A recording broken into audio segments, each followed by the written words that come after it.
It's the Real News. I'm Ben Norton. Today I'm joined by the journalist and activist David Swanson to discuss his new book, Curing Exceptionalism.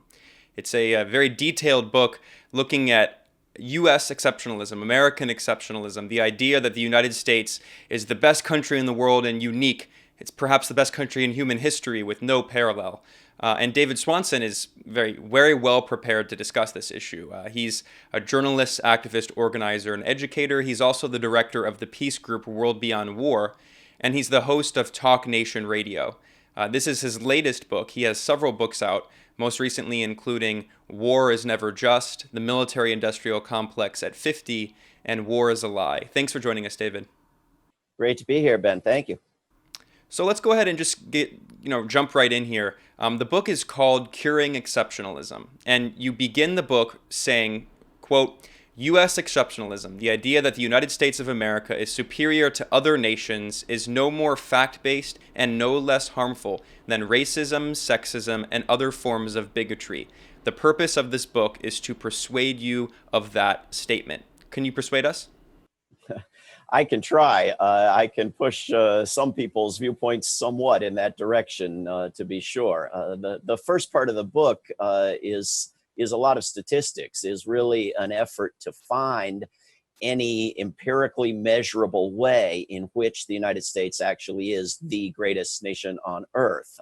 And I end up finding a great many ways in which it's really pretty poor compared to most wealthy countries, but better than a lot of poor countries, and a number of ways in which it really is near the bottom among all countries on the planet, but very few ways in which it actually is at the top. And so even looking at freedom and democracy and such things that are closely tied with these claims of greatness, and even looking at U.S. studies and U.S. government and CIA funded studies and right-wing groups that treat capitalism as a sort of economic freedom, nobody ranks the United States at the top for freedom. Nobody ranks the United States at the top for democracy or human rights. And you look at life expectancy and health and happiness and other important measures of a society, and it's just not at the top. And when you look at things like incarceration and militarism and destruction of the natural environment, it's way down there at the bottom. So, it's hard to find evidence for a claim that the United States is the greatest nation other than in your subjective, baseless opinion. Exactly. And what's interesting about part one is it's very detailed. As you mentioned, you go through all of these statistics and you cite a few things that might surprise people. So for instance, you mentioned that according to the OECD, of all of the 37 countries in the OECD, the US ranks 35th, almost at the bottom out of the entire OECD in terms of poverty and inequality.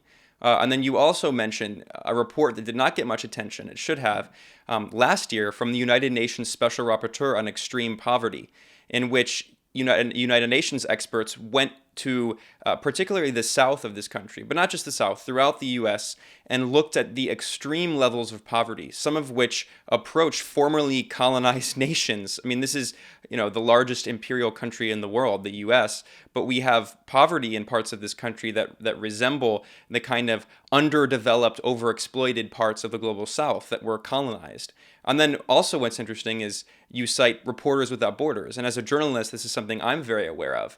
And Reporters Without Borders ranks the U.S.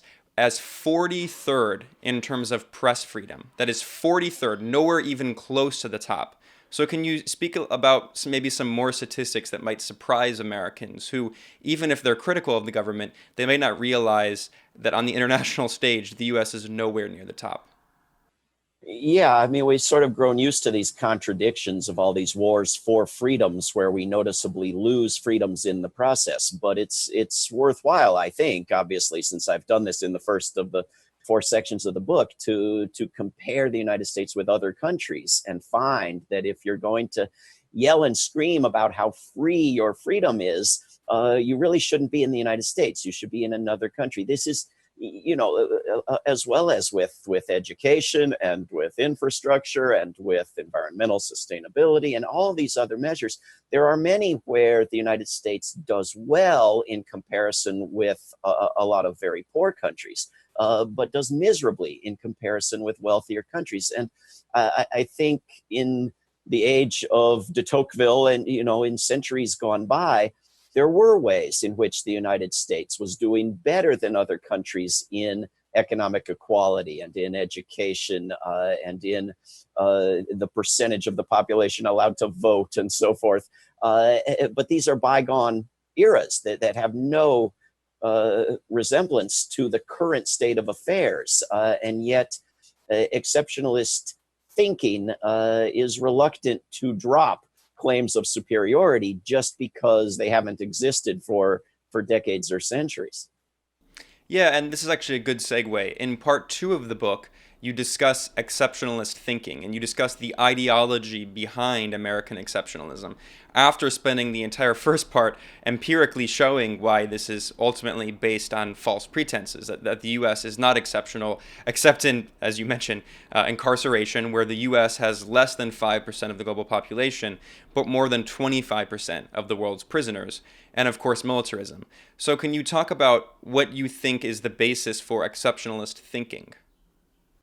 Yeah, I mean, I think that the United States, like anywhere else, is unique and has many good features and many bad features. And most people have a strong preference for their home, as I certainly do. But the United States far outstrips most of the rest of the world in numerous measures of believing it's the greatest, believing it's superior, believing it has the right to impose its will on others, the measures of patriotism and nationalism and belief that your country is right, belief that your country has the right to go to war on other countries and to do so without the United Nations. I mean, the number of flags per capita, the celebrations of patriotism, the use of things like the Pledge of Allegiance that are extremely rare in the world, the use of the national anthem at every little event, not just international and major national ceremonies. I mean, this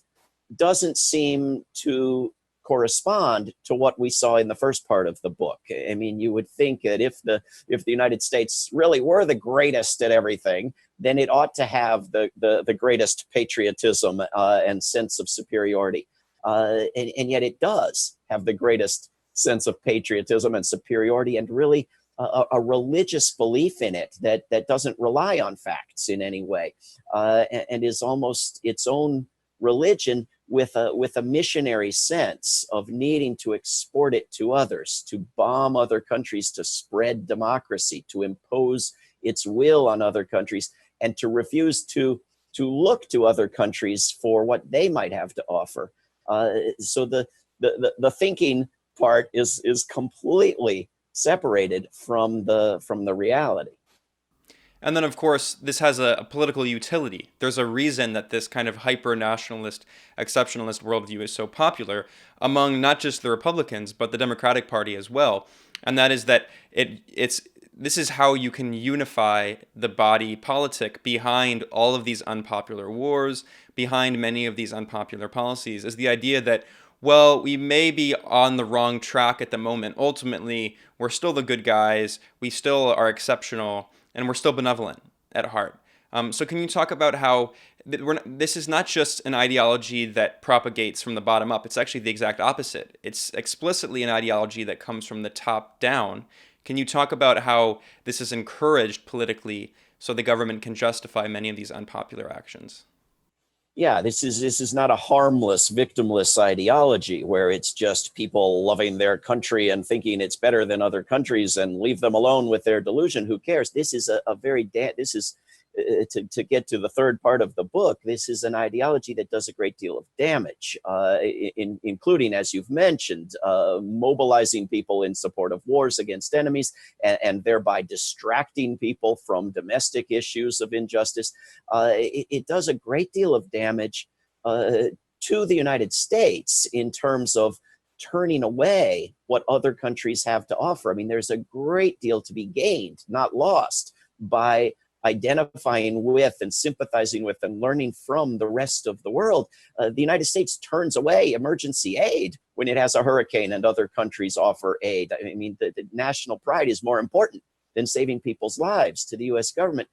And the United States teaches people and by example demonstrates to people that the rest of the world is to be devalued. So you have right now this conversation over whether you should bomb Syria with a presidential decision or bomb Syria after Congress authorizes it. And that would make it legal. I mean, imagine if any other country on earth were having a debate over whether to bomb Washington, D.C. Would our big concern be whether they were going to run it through their executive or their legislature? I mean, who would care? It would be criminal. It would be immoral. It would be disastrous. We wouldn't appreciate the bombs falling on our heads, regardless. And yet, because the United States thinks of itself as so unique and independent and free of having to bother with the rest of the world and its laws, this is the conversation. This is the extent of the debate. The United States, by the way, is outside of more of the main human rights treaties of international law than almost any other country, than any major country on earth, and yet depicts itself as somehow a law enforcer when it runs around the world as a rogue nation bombing other countries. So it's this double standard that creates so much disastrous outcome of exceptionalism. Well, on that note, we're going to have to end part one of our discussion here. I'm with David Swanson, and we're talking about his new book, Curing Exceptionalism. It is out now. You can buy it online and in stores and in paperback. And in the next part, we'll be discussing parts 3 and 4 of his book, in which he diagnoses the damages that American exceptionalism caused. You mentioned, David, to even people within this country. I would say it's, of course, poor and working class people. The elites are the ones who benefit, but we'll discuss that. And then David will also talk about what he thinks some cures are for American exceptionalism. So thanks for joining us, David. Thank you. Reporting for The Real News, I'm Ben Norton.